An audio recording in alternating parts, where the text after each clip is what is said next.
Hello everyone, কেমন আছেন সবাই? তো আমাদের সাইটটা মোটামুটি দাঁড়িয়ে গিয়েছে, তবে কিছু আর কি ফাংশনাল ইরর আছে বা বাগ আছে বলতে পারেন। যেমন মনে করেন এই মাউসটা আমি কিনবো, এখানে গেলাম, দেন হয় আমি অ্যাড টু কার্ট দিব, দেন এটা কার্ডে অ্যাড হয়ে গিয়েছে। কার্টে গেলে দেখবো হ্যাঁ এটা অ্যাড হয়ে গিয়েছে। এবার আমি হয়তো চেক আউটে যাবো, আমি যেহেতু লগ ইন করা আছি, অ্যাড্রেসও দেওয়া আছি, কন্টিনিউ দিচ্ছি, দেন পেমেন্ট মোড সিলেক্ট করছি, কন্টিনিউ দিচ্ছি, দেন মাউস দেখা যাচ্ছে, ভালো কথা। দেন হয়তো আমি পে নাও দিলে দেন আমাকে পেমেন্ট গেটওয়ে নিয়ে পে করে বা যা করার করবে, ঠিক আছে। আচ্ছা, একটা সোজা জিনিস। এখন যদি এরকম হয়, মনে করেন আপনি এখানে আছেন, বা আপনি মনে করেন যেখানে একটা প্রোডাক্টসেই আছেন, আপনি মনে করেন এই ব্যাগটা ক্লিক করলেন, দেন দেখলেন ভালো লাগলো, এখন কিনতে চাচ্ছেন, বাই নাও দিলেন, এখানে অ্যাড্রেস দিলেন, পেমেন্ট মোড দিলেন, দেন এসে দেখেন আপনার ব্যাগটা তো নাই, তাই না? তো এটা ইরো না? তো এখন আমাদেরকে যে জিনিসটা করতে হবে বেসিক্যালি, মনে করেন এখানে প্রোডাক্টে গেলেন, বাই নাওয়ে দিলেন, ইনফরমেশন দিলেন, তারপর এখানে এসে প্রোডাক্টটা থাকবে, ঠিক আছে, মানে যাতে এই খালিটা না থাকে। তো এটা কীভাবে করতে পারি? আমরা হচ্ছে যখন এই বাই নাও বাটনটা ক্লিক হবে, এইটা ক্লিক হওয়ার সাথে সাথে হচ্ছে প্রোডাক্টটাকে আমরা কার্টে অ্যাড করে ফেলবো, ঠিক আছে। কার্টে অ্যাড করে দেন পরবর্তী স্টেপে যা যাওয়ার যাবে, সব ইনফরমেশন দেওয়ার হলে দিবে, তারপরে গিয়ে এই ইনফরমেশন দেখাবে এখানে। ওকে, তো আমরা আপাতত কার্টটাকে খালি করে ফেলি।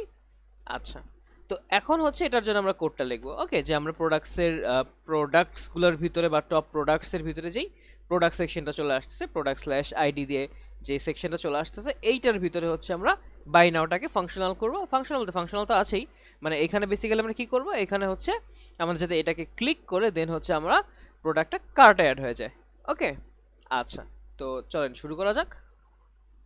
তো এইটা হচ্ছে আমাদের প্রোডাক্ট যে কম্পোনেন্ট সেটা, ঠিক আছে। আচ্ছা, এটাকে একটু আমি ওয়ার্ড র্যাপ করে নিই, তাহলে হচ্ছে আমার এই স্ক্রিনের ভিতরে চলে আসলো। ওকে, আচ্ছা, তো এখানে আমরা দেখি বাইনা বাটনটা কোথায়, এইখানে হচ্ছে আমাদের বাইনা বাটনটা। তো এটা অন ক্লিকে আমি কি করতেছি, অন ক্লিকে জাস্ট সিম্পলি নেভিগেট করে দিচ্ছি, ঠিক আছে।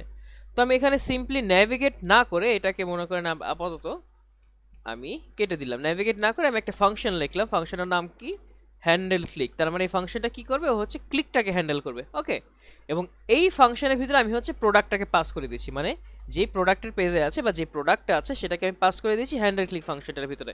ওকে, তো এখন হচ্ছে আমি হ্যান্ডেল ক্লিক যে ফাংশনটা লিখেছি, মানে হ্যান্ডেল ক্লিক যেটা লিখেছি, এটা আমি একটা ফাংশন লিখে ফেলি, হ্যান্ডেল ক্লিক, ভালো কথা। এবং এইখানে হচ্ছে আমি আমার প্রোডাক্টটা নিব, এইখানে হচ্ছে প্রোডাক্টটাকে আমি রিসিভ করি, ভালো কথা, রিসিভ করলাম। এখন হচ্ছে আমি জাস্ট কনসোল করে দেখি যে আমাদের প্রোডাক্টটা আসতেছে কিনা, ঠিক আছে। তাহলে বুঝতে পারবো যে আমাদের প্রোডাক্টটা চলে আসতেছে। প্রোডাক্ট যদি চলে আসে দেন প্রোডাক্টটাকে আমরা কার্টে অ্যাড করে দিতে পারবো। কার্টে অ্যাড করার পর এটাকে আমরা পাঠিয়েও দিতে পারবো, তাই না? এখন ওয়েবসাইটে আসি, আমরা যদি এখানে F12 দিয়ে দেখি কি হয়, বাই নাও ক্লিক করলাম, দেখছেন আমাদের প্রোডাক্টটা কিন্তু চলে আসছে। ওকে, এই যে এই প্রোডাক্টটা। আচ্ছা, এখন আমরা কি করব, এখানে ক্লিক করার সাথে সাথে যাতে কার্টে অ্যাড হয়ে যায়। আচ্ছা, তো এখানে অলরেডি আমরা কার্টে অ্যাড হওয়ার জন্য কোডটা লিখে রাখছি। তো আমরা চাইলে এইখান থেকে ওই ফাংশনটাকে কল করে দিতে পারি, ঠিক আছে, বা হচ্ছে এখানে কল করেও দিতে পারি, ঠিক আছে। আমরা জাস্ট মনে করেন দেখি, এইখানে যে অ্যাড টু কার্ট যে ফাংশনটা আছে আমাদের, এই ফাংশনটাকে কল করে দিলাম এবং হচ্ছে আমি এখানে প্রোডাক্টটাকে পাঠিয়ে দিলাম। ওকে, এখন যদি দেখি আমরা ক্লিক করি, এখানে কার্ট কিন্তু জিরো, কিছু নাই এখানে। ক্লিক করলাম, দেন দেখছেন ইউ হ্যাভ অ্যাডেড এয়ারপোর্ট এবং কার্টে 1 হয়ে গেছে। যদি আবার ক্লিক করলাম, ইউ হ্যাভ অ্যাডেড এয়ারপোর্ট এবং এখানে 1 হয়ে গেছে। আচ্ছা, তাহলে এখন কিন্তু আমার এখানে অ্যাড হয়ে গিয়েছে এবং আমি বাই নাও ক্লিক করলে আমাকে ওই পেজে নিয়ে যাচ্ছে না, কারণ কি আমি এখানে নেভিগেটটা দিয়ে দিইনি। তো নেভিগেটটা দিয়ে দিই, এখানে নেভিগেটটা কোথায়, নেভিগেট, নেভিগেট কার্ট না, নেভিগেট কার্ট না, নেভিগেট যাবে কোথায়, ও যাবে হচ্ছে এটার পরে যে শিপিং ডিটেলসটা দিয়েছিল আই গেস, এখানে প্রসিড টু চেক আউট, হ্যাঁ শিপিং পেজটাতে যাবে ও, ঠিক আছে। আচ্ছা, আমরা কোথায় ছিল, আচ্ছা সমস্যা না, একটাতে গেলেই হইলো, আমরা হচ্ছে শিপিংয়ে যাব, যেখানে শিপিংটা আছে। তো আমরা এখন একটা প্রোডাক্টে গেলাম, মনে করেন এয়ারপোর্টটাই আপাতত সব ক্লিয়ার করে দিই। এই প্রোডাক্টে গেলাম, এয়ারপোর্টে বাই নাও দিলাম, এখানেও চলে আসতেছে, প্লাস একটা সাকসেসফুল মেসেজ দেখাচ্ছে। তো আমি চাচ্ছি না এই মেসেজটা দেখাতে, মানে অ্যাড হবে ঠিক আছে, বাট সাকসেসফুল দেখানোর দরকার নাই, মানে এটা একটা ইউজার ব্যাড এক্সপিরিয়েন্সও দিতে পারে, প্লাস এটা হইতে পারে আপনার আপনি জিনিসটা ভিতরে করে ফেলেন, ঠিক আছে, ইউজারকে দেখানোর কিছু না। ইউজার যখন দিল কার্ডে তখন তো হয়েছে, ইউজার জানতেছে আচ্ছা হ্যাঁ অ্যাড হয়েছে, বা ইউজার যখন এখান থেকে অ্যাড করলো, সে অ্যাড হয়েছে থেকে রিডাইরেক্ট করে নিয়ে যাচ্ছে, ভালো কথা। বাট ইউজার যখন আর কি এখান থেকে অ্যাড করলো, তখন সে আসলে দেখতে চাচ্ছে না যে অ্যাড হয়েছে কি হয় না, সে ডিরেক্ট মানে এই প্রোডাক্টটাকে কিনতে চাবে, ঠিক আছে। মানে এটা জাস্ট আমি একটা ফিল করছি যে জিনিসটা এরকম হওয়া দরকার নেই। তো এখন কি করতে পারি, এখন হচ্ছে আমি জাস্ট সিম্পলি আরেকটা ফাংশন লিখে ফেলতে পারি, যেটা হচ্ছে ও শপিং কার্টে পাঠাবে, ঠিক আছে। তো আমি একটা ফাংশন লিখে ফেলি, মনে করেন, চলেন,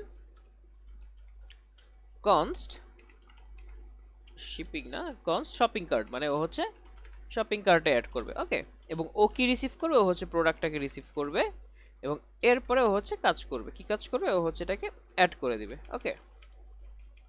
তো আমি এইখান থেকে শপিং কার্টকে কল করব বেসিক্যালি, এইখান থেকে আমি অ্যাড টু কার্টকে কল না করে শপিং কার্টকে কল করব, এবং অ্যাড টু কার্টে যে ফাংশনালিটিগুলো হচ্ছে সেম জিনিসটাই আমি ওইখানে পাঠিয়ে দিব, ঠিক আছে। মনে করো এখানে কনস্ট যেই আমরা যে কার্ট যে কাজটা করতেছিলাম বেসিক্যালি এইটাকে মনে করেন এখানে সেট টু কার্টের যে কাজটা করতেছিলাম, তারপর হচ্ছে এখানে আমরা মানে অ্যাড টু ডেটাবেস অ্যাড করা যে কাজটা করতেছিলাম এক্স্যাক্টলি সেই কাজটা হচ্ছে আমরা শপিং কার্টে করব, ওকে।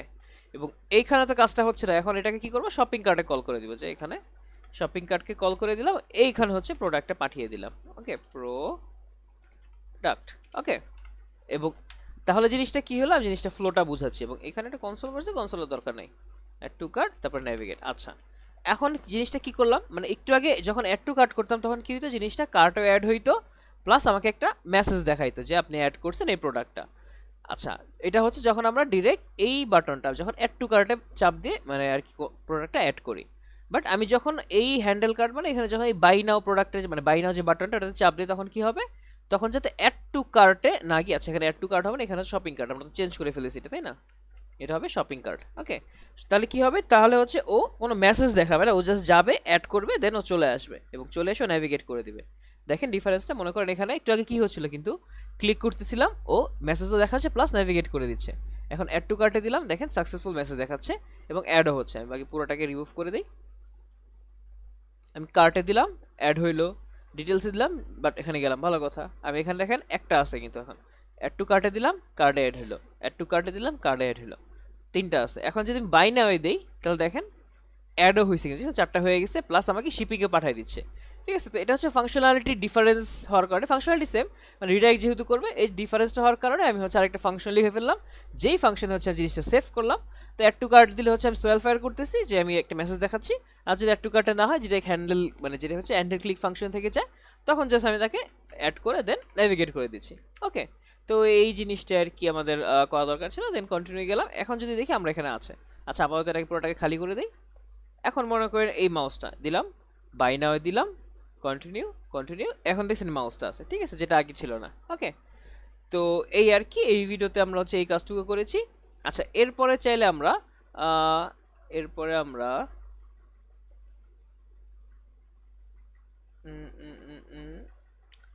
ফ্রন্ট এন্ড আর তেমন কোনো কাজ নেই, এরপরে হচ্ছে আমরা ব্যাক এন্ডটা করে ফেলবো। এবং আমার হচ্ছে যখন আমরা এখানে চলে যাব আমাদের এই অর্ডার পেজে, দেন হচ্ছে পে নাও ক্লিক করে যাতে আমাদের পেমেন্ট গেটওয়েটা ওপেন হয়, ওপেন হলে দেন হচ্ছে আমরা পে করতে পারি, ঠিক আছে।